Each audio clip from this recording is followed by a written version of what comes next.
salah saya agak lupa ya, 2013 atau 2014 seperti itu, saya sempat dipanggil oleh salah satu direktur di UKP 4, unit kerja percepatan pembangunan Presiden SBY waktu itu. Saya dipanggil ke istana untuk menjelaskan ini ada prediksi dari tim Belanda bahwa kenaikan muka air laut sampai tahun 2025 seperti ini gitu. Kemudian saya dan salah satu pimpinan di KKP waktu itu Dr. Aryo Hanggono kemudian datang ke sana untuk juga saya memberikan pemaparan begitu. Kami sudah juga melakukan prediksi sampai tahun 2026. Jadi 1 tahun lebih, berarti ada 1 tahun lebih panjang daripada yang dikaji oleh tim Belanda. Tetapi memang begini, terkait dengan pernyataan Presiden Biden itu harus dilihat kembali. Apakah kemudian itu pernyataan gitu, atau jangan-jangan itu kalimat pertanyaan, kan gitu? Oh oke. Ya. Beda tipis kayaknya jadinya Pak ya. Betul. Jadi kalau nanti bisa dilihat kembali ketika rekamannya Presiden Joe Biden itu ketika itu kan kayak wawancara ngobrol biasa gitu ya. Itu apakah pernyataan atau pertanyaan sebetulnya yang Pak Biden sendiri Biden, juga belum yakin juga gitu kan. Nah, tapi nggak apa-apa bahwa kita ambil poin positifnya juga bahwa kita harus prepare gitu. Kita harus prepare begitu mendengarkan kemudian terblow up di media massa, maka itu juga menjadi suatu alarm bagi kita. Apakah kita sudah mengecek kembali data terakhir yang kita punya itu sampai tahun berapa begitu. Karena katakanlah ketika yang saya presentasikan di depan tim UKP 4 tahun 2014 itu adalah data akuisisi katakanlah dari tahun 2004 sampai 2009 kalau nggak salah. Jadi dan itu hanya data kenaikan muka air laut begitu. Nah, sementara kan yang namanya Pantura Jawa itu juga ada land subsidence.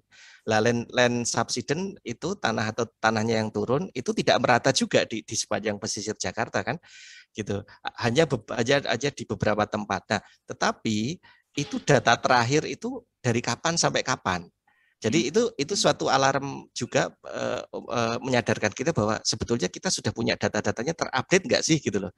Karena sejak tahun kemarin saya juga bekerja sama dengan rekan saya dosen Dr. Eko Yulianto Handoko dari ITS itu kami sedang mengamati dari citra satelit itu seluruh dinamika elevasi muka air laut se-Indonesia gitu. Dari itu hampir data 30 tahun gitu. Dan itu memang sangat dinamis. Ini belum selesai bikin papernya begitu. Dan ini sangat dinamis ya, dan di setiap lokasi itu berbeda-beda dinamikanya gitu. Sehingga kalau di utara Pantai Jakarta itu memang kemungkinannya cenderung land subsidence-nya yang lebih tinggi daripada kenaikan muka air lautnya. Kalau kenaikan muka air lautnya mungkin katakanlah antara 3 sampai 5 milimeter, tapi itu adalah seluruh satu Indonesia gitu. Sedangkan nanti di tiap-tiap lokasi bisa berbeda-beda gitu. Jadi itu yang harus tidak mungkin hanya dikerjakan oleh 1-2 orang peneliti, Mas Trio. Jadi harus didukung oleh banyak orang gitu. Siap. Dan saya lihat dukungan itu juga tidak datang dari instansi atau kementerian saja, bahkan dari angkatan bersenjata kita ya, maksudnya dengan Tentara Nasional Indonesia juga ada di situ, antara lain Angkatan Laut ya Bapak ya. Bapak saya lihat juga banyak berinteraksi dengan para peneliti. Saya kurang tahu apakah itu peneliti atau kan surveyor dari TNI AL. itu seperti apa, Pak? Itu ada pertukaran data atau Bapak memang murni di sana mengajarkan mereka untuk meneliti secara metodologis atau memang ada ya itu ya interaksi perputaran data dan sama-sama meneliti? Iya, jadi memang menarik. Jadi karir saya pertama kali ke Jakarta itu setelah lulus dari Bandung itu adalah tahun 2003. 2003 itu saya masuk CPNS di KKP, tetapi juga kemudian tahun yang sama diminta juga sebagai dosen tamu lah begitu ya di Sekolah Tinggi Teknologi Angkatan Laut gitu. Nah, terus keterusan sampai sekarang begitu. Iya gitu. Jadi saya ngajar di sana ya, ada 2 program studi S1-nya itu namanya hidrografi gitu. S2-nya itu D3, maaf D3-nya hidrooceanografi. Tapi kemudian setelah tahun 2019 saya diundang untuk ikut ngajar juga di S2 Magister Strategi Operasi Laut itu di Seskoal, jadi sekolah staf dan komando TNI Angkatan Laut gitu. Yang menarik kalau di Seskoal itu kan perwiranya levelnya mayor ya, mayor yang akan naik jenjang ke letkol gitu. Nah, tahun 2016-2017 saya diundang dan mendapatkan surat tugas dari Bu Susi, Bu Menteri Susi itu untuk mengajar di Sesko TNI jadi ini levelnya lebih tinggi, jadi yang kolonel kalau mau ingin mendapatkan bintang 1 maka harus sekolah Sesko TNI. Di situ udah gabung itu darat laut udara. Seskogap dulu namanya Seskogap. Nah, dari situ memang kemudian saya jadi ikut belajar ya, walaupun saya mengajar, tapi akhirnya saya juga belajar. Saya belajar dari masalah yang dibawakan oleh para perwira-perwira yang sekolah tadi gitu. Permasalahannya apa sih yang ada di laut, katakanlah gitu. Katakanlah tadi kembali lagi ke sea level tadi. Sea level tadi itu tadi sudah saya ceritakan bagaimana pentingnya ketika di ekonomi kelautan perikanan, terus bagaimana pentingnya untuk tsunami early warning system, dan di angkatan laut itu penting untuk membuat peta. Ada 2 peta. Jadi yang satu adalah peta navigasi untuk pelayaran biasa ya, normal gitu. Semua kapal yang berlayar pasti harus memiliki peta laut gitu. Dan itu yang memproduksi adalah Pusat Hidrooceanografi TNI Angkatan Laut. Nah, awak-awak yang di Pusat Hidrosal itu adalah yang tadinya juga ada yang sekolah dari STTAL gitu, ada yang dari sekolah dari Seskoal, ada yang dari Sesko TNI. Nah, di situ selain dari peta navigasi berlayar, ada satu lagi peta taktis militer. Dari situ juga itu menjadi penting untuk melihat di manakah sih ketika airnya surut atau airnya pasang, kemudian bergabung dengan adanya gelombang pecah gitu ya. Itu yang digunakan untuk kemudian membuat strategi pendaratan pasukan marinir amfibi begitu. Kapan waktu yang tepat begitu. Dan itu menjadi semakin asik. Ya, jadi semakin asik bagi saya untuk kemudian melakukan riset terapan begitu. Sehingga tahun 2017 tadi saya jadi peneliti itu tahun 2011 menjadi peneliti oceanografi. Kemudian tahun 2017 saya berubah bidang kepakaran menjadi oceanografi terapan 2017 gitu. Karena dengan demikian saya akan lebih mencoba mengaplikasikannya lebih luas. Jadi tidak hanya pada bidang kebencanaan dan pada bidang ekonomi kelautan perikanan, tetapi juga kepada bidang hankam. Gitu ceritanya, Mas. Ceritanya, Pak Widodo. Jadi kalau kayak gitu, ketika sama angkatan laut kayak gitu, gimana Pak ya? Gimana sih Pak ngerasanya ngajarin tentara itu? Saya jadi pengen tahu apa kan sesuatu juga ya Pak ya ngajarin tentara.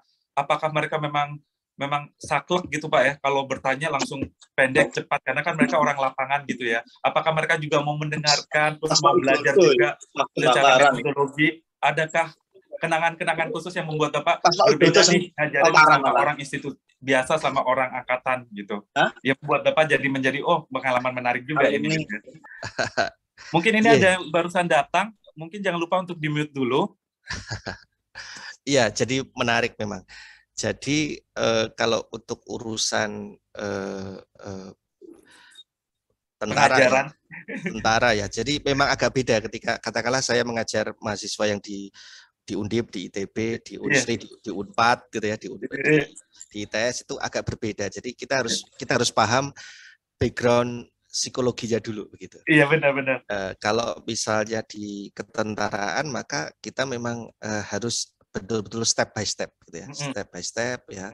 Uh, uh, Teorinya yang to the point dulu gitu ya, baru kemudian lebih banyak ke praktek begitu. Nah nanti kalau misalnya kalau mereka sudah pay attention, sudah bisa gitu, sudah bisa enjoy gitu, baru nanti kita tambahin sedikit demi sedikit di sisi teorinya lebih banyak gitu. Tetapi yang penting bikin mereka enjoy dulu, paham bahwa ini kegunaan manfaatnya bagi mereka itu pentingnya apa gitu.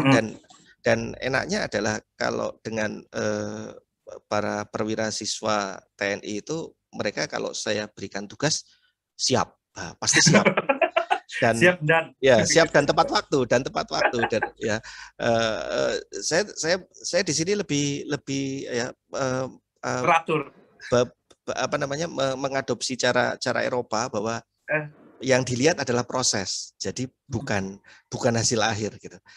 Kalau Iya. kalau hasil akhir mungkin tentunya harus benar dulu ya. Tapi yang saya lihat adalah proses. Begitu mereka prosesnya udah betul, metodologinya gitu ya, cara ngerjakannya, maka oke, ini udah betul. Tapi ketika hasilnya mungkin ada salah-salah dikit ya, itu nanti kita koreksi bareng-bareng lah. Luar biasa. Ya. Iya, Bapak, jadi kembali lagi ya, tadi itu saya tuh masih tentang oceanografi atau tentang, apalagi tentang yang Giant Sea Wall dan reklamasi di DKI Jakarta. Saya memang tahu Bapak sekarang menjadi salah satu bagian dari anggota Dewan Riset Daerah DKI Jakarta ya, dari periode 2018 sampai 2022, bersama 36 pakar lainnya. Untuk berbicara masalah ini yang saya ingin tahu adalah, kan Bapak pasti juga banyak paparan di konferensi-konferensi internasional ya sebagai seorang peneliti.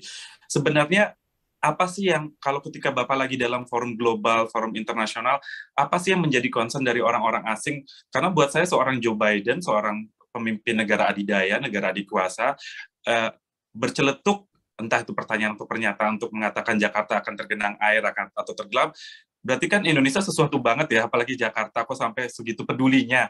Jadi ketika Bapak ada di konferensi internasional kayak gitu, itu ada nggak sih orang yang ekstra datang ke Bapak untuk berdiskusi tentang sesuatu yang ada di Indonesia yang membuat mereka, wow itu tertarik banget, apalagi negara Indonesia adalah negara maritim terbesar gitu ya, atau nggak sebagai salah satu negara maritim yang diperhitungkan di dalam dunia global. Iya, sebetulnya memang ya sudah banyak sih beberapa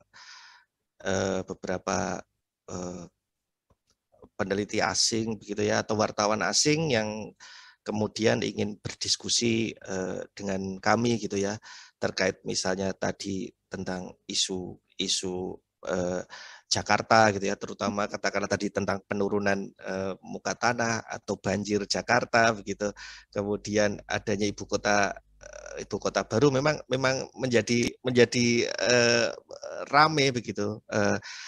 Kalau nanti rencana September teman saya Dr. Ferdinand, dia aktif di bidang perubahan iklim, nanti akan mengundang saya juga bergabung dengan berdiskusi dengan teman-teman peneliti asing lainnya terkait dengan adaptasi perubahan iklim gitu ya. Nanti akan banyak berbicara tentang itu juga. Nah, tapi terkait dengan katakanlah kembali lagi ke Jakarta tadi, itu memang jadi kalau kami itu dari peneliti bareng-bareng sempat pikir gitu, ini kan ada nggak sih gitu ya pikiran-pikiran liar begitu, pertanyaan riset sebetulnya. Kita kan peneliti harus berpikir ya. Antisipasinya banyak ke dalam pertanyaan. Iya. Ini apakah kemudian memang Joe Biden mendukung apa namanya pemindahan ibu kota gitu, atau sebetulnya hanya untuk diskusi yang lain lagi, katakanlah mungkin nanti Joe Biden akan ngasih utang lagi ke Indonesia atau bagaimana gitu. Itu yang menjadi pemikiran menarik gitu. Kalau siap, menarik. ibu kota negara kan pasti butuh banyak dana juga gitu kan ya. Iya, siap. Bangunnya dari mana gitu. Itu yang Iya, kemudian iya. menjadi ini pertanyaan riset lah dari peneliti yang mungkin nanti ke depan harus dicari jawabannya gitu. Walaupun Siap. menggelitik gitu. Ya, Eh, tapi itu Bapak, itu menarik banget ya, proyek ibu kota baru IKN itu sesuatu yang mungkin menjadi target besar untuk Bapak Jokowi juga. Tapi secara struktur dan secara infrastruktur lah, saya ngomongin infrastruktur bukan secara struktur. Secara infrastruktur dari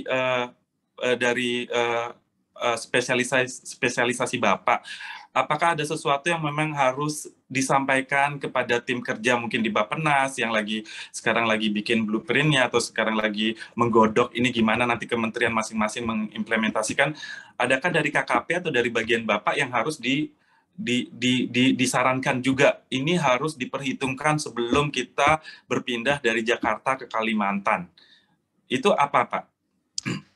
Ya, ini menarik. Dari sisi kepakaran saya ada dua hal yang sebetulnya yang sedang saya amati dan sedang kami pikirkan begitu ya. Jadi saya juga sempat memberikan komentar begitu di Kompas tahun 2018 kalau nggak salah, itu juga tentang ibu kota negara. Nah gini, jadi ada dua. Yang satu tentang kebencanaan, yang satu lagi kembali tentang Hankam. Gitu. Yang tentang kebencanaan tahun 2020 kemarin sebetulnya saya sama profesor saya ya, Profesor Jon Behrens di Jerman itu kemudian ingin berkolaborasi melakukan research terkait dengan adakah potensi gempa di sekitaran gitu ya, sekitar Selat Makassar yang kemudian bisa berdampak tsunami yang kemudian bisa berdampak ke pesisir daerah Kalimantan Timur yang saya tidak tahu apakah nanti ada bagian dari ibu kota negara atau enggak gitu. Tetapi kami concern di situ katakanlah yang ada di Sesar Palu Koro yang salah satu yang menjadi concern kami, apakah itu kalau misalnya ada gempa yang maha dahsyat juga dia bisa kemudian membangkitkan gelombang tsunami yang kemudian dia menjalar ke arah barat daya. Kalau ke arah barat daya berarti masuk ke Selat Makassar dan mempunyai probabilitas menghantam ke pantai timur Kalimantan. Gitu. Nah, kemudian ada paper juga yang memperlihatkan, paper dari senior kami juga sebetulnya kayak Dokter Gegar Sapta kalau nggak salah, itu ada tentang potensi kayak longsoran gitu di pesisir Kalimantan Timur gitu. Nah, sementara kalau misalnya longsorannya ini masif dan sangat besar, itu juga bisa menimbulkan tsunami gitu. Jadi ini hal yang menarik yang perlu harus diantisipasi juga oleh tim kerja ya, tim kerja yang mendesain IKN gitu. Itu yang dari sisi kebencanaan. Kalau yang dari sisi Hankam, itu dari hasil pengamatan saya dari tahun 2005 sampai sekarang itu di Selat Makassar itu memang rawan dilewati oleh robot-robot bawah air yang baik sengaja atau tidak sengaja masuk ke Selat Makassar, wirawiri begitu. Wow, ngeri ya. Jadi katakanlah misalnya saya riset dari tahun 2003 saya riset terkait ArgoFloat namanya. ArgoFloat itu robotic autonomous profiling float. Jadi robot yang dilemparkan ke laut kemudian dia bisa drifting atau ngikutin arus nanti di kedalaman tertentu yang kemudian merekod data suhu salinitas gitu, kemudian naik ke permukaan untuk mengirimkan ke satelit gitu. Nah, saya pantau ada beberapa ArgoFloat yang dilepaskan oleh Amerika, Korea, Jepang, Cina yang dilepaskannya mungkin di sisi timurnya ini Mindanao, Filipina atau masih bagian dari Samudra Pasifik Barat ya, itu ke bawah arus lintas Indonesia itu ada yang masuk ke Laut Sulawesi, terus masuk ke Selat Makassar dan masuk ke bawah situ sampai ke pertigaan antara Laut Bali dan Flores gitu. Nah, ada yang sampai mentok di situ gitu kan. Nah, artinya kalau misalnya yang kecil itu saja tidak agak sulit bagi teman-teman kita dari Angkatan Laut untuk mendeteksi, apalagi kalau misalnya ada kapal selam yang wirawiri atau katakanlah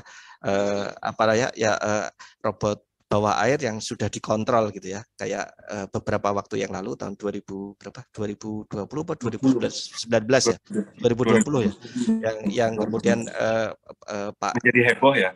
Ya, KSAL heboh juga. Nah, itu dari 2005 saya sudah lihat itu ada beberapa sudah masuk lewat situ. Jadi memang diperlukan katakanlah nanti tim kerja yang membangun apa namanya IKN gitu, mungkin bisa memikirkan gitu. Kan Indonesia punya ALKI ya, alur lintas kepulauan Indonesia ada 3 tuh. Ada yang satu di Selat Karimata, yang satu lagi yang kedua di Selat Makassar tadi, yang ketiga di Indonesia Timur. Nah, bisa nggak sih katakanlah ya, supaya demi keamanannya nanti ibu kota negara itu yang ALKI 2 ditutup aja gitu. Dikasih gerbang gitu Pak ya. Ditutup aja supaya nanti tidak dengan mudah dilewatin gitu. Iya. Pertanyaan saya sebagai orang awam, ketika Bapak mendeteksinya itu Bapak mendeteksinya melalui satelit Citra atau satelit apa yang Bapak biasa pergunakan, atau ada CCTV Pak di bawah atau gimana? Ya, jadi yang namanya katakanlah contohnya Argofloat tadi ataupun alat-alat tadi itu tentunya dia dilengkapi oleh GPS ya. Dilengkapi oleh GPS yang pada kurun waktu tertentu dia akan muncul di permukaan untuk mengirimkan data, dan kemudian dia juga akan mengkonfirmasi posisinya di mana. Nah, ketika koordinat tersebut dideteksi oleh satelit dan itu kemudian terpantau dan disimpan di website yang menjadi kesepakatan bersama seluruh dunia, negara-negara yang bentar, mungkin yang ada ya. Unmute, jangan lupa untuk di-mute dulu. Siap. Ya. Jadi di dunia ini, di bumi ini ada namanya organisasi Intergovernmental Oceanographic Commission atau IOC gitu ya, di bawah UNESCO gitu, yang kemudian bekerja sama dengan World Meteorological Organization, itu kemudian membentuk namanya Joint Commission untuk Ocean Monitoring System. Nah, jadi di situ kemudian mereka memantau alat-alat yang tadi digunakan untuk mengukur dinamika yang ada di laut seluruh dunia dan juga yang di atmosfer, itu ditaruh di suatu sistem yang kemudian kita bisa menjadi anggota di situ, kemudian juga bisa ikut mengamati. Nanti kemungkinannya Mas Edwin Aldrian bisa lebih banyak bercerita karena beliau pasti juga anggota. Kebetulan saya juga anggota di situ di sejak tahun 2006 itu ikut menjadi anggota di IOC UNESCO. Tapi dari sisi pertukaran data, informasi ya. Itu bagian dari konsekuensi sebagai anggota ya Pak ya. Ya, sebetulnya itu konsekuensi dari pemerintah Indonesia juga gitu kan, karena ikut di dalam IOC UNESCO tadi. Siap. Oke, kita ini menuju penghujung acara Pak. Untuk pengabdian Bapak ini kan saya baca Bapak sudah mendapatkan dari Pak Jokowi, salah satunya Satya Lencana Karya Satya 10 sama Satya Lencana Dwidya Sista Pak ya. Untuk karya Bapak, untuk dedikasi Bapak kepada bangsa ini. Kira-kira untuk kedepannya masih nggak Bapak berpikir saya ini masih banyak jalannya atau masih banyak proses yang harus saya lalui. Itu kira-kira tugas apa yang masih harus diemban dan memang untuk perkembangan dari KKN itu sendiri dalam memaintain kita sebagai negara maritim, itu ada proyek-proyek apakah yang masih harus terus dijalankan dan dikembangkan dari kacamata Bapak? Apakah ini proyek butuh bantuan, bukan hanya butuh bantuan dari dana, tapi butuh bantuan dari rakyat kita? Pesan-pesan apa yang Bapak harus atau yang Bapak bisa berikan kepada bangsa ini, kepada rakyat ini, ketika Bapak memiliki satu misi dan visi dalam membangun bidang pakar Bapak ini?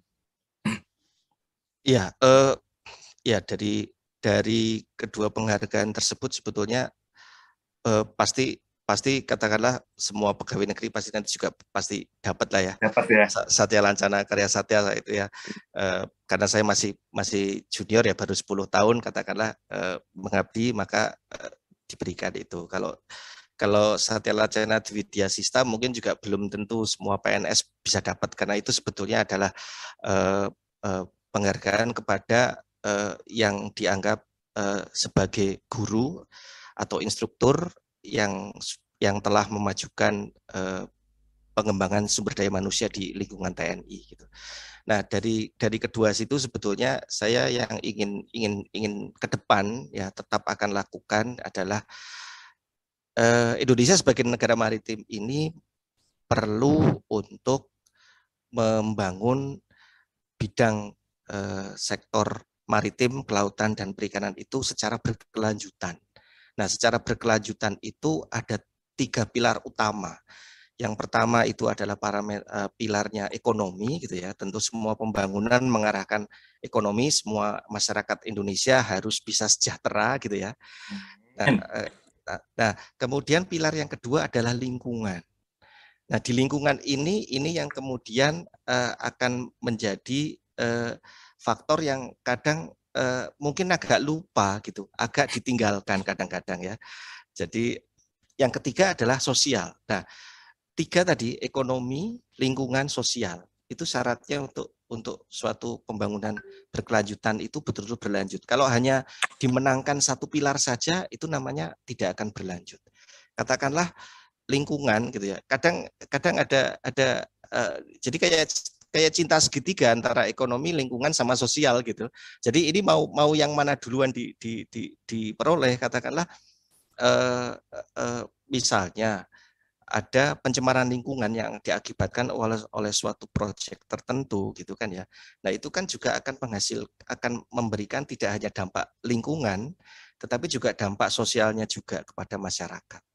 Nah, kadang-kadang itu memang agak rumit itu dalam hal menanganinya gitu. Jadi saya rasa pemerintah harus bisa lebih adil begitu ya, bisa lebih adil untuk tidak melihat hanya dari sisi ekonominya saja, tetapi dari sisi lingkungan dan sosial. Terutama sosial itu adalah masyarakat pesisir dan nelayan yang terdampak. Gitu kira-kira, Mas. Iya, luar biasa Pak Widodo. Mungkin satu pertanyaan terakhir. Ketika Bapak masa-masa di Bremen atau di Jerman, Bapak kangen sama doner kebabnya atau Bapak kangen sama naik keretanya di Jerman? Muter-muter dengan naik kereta.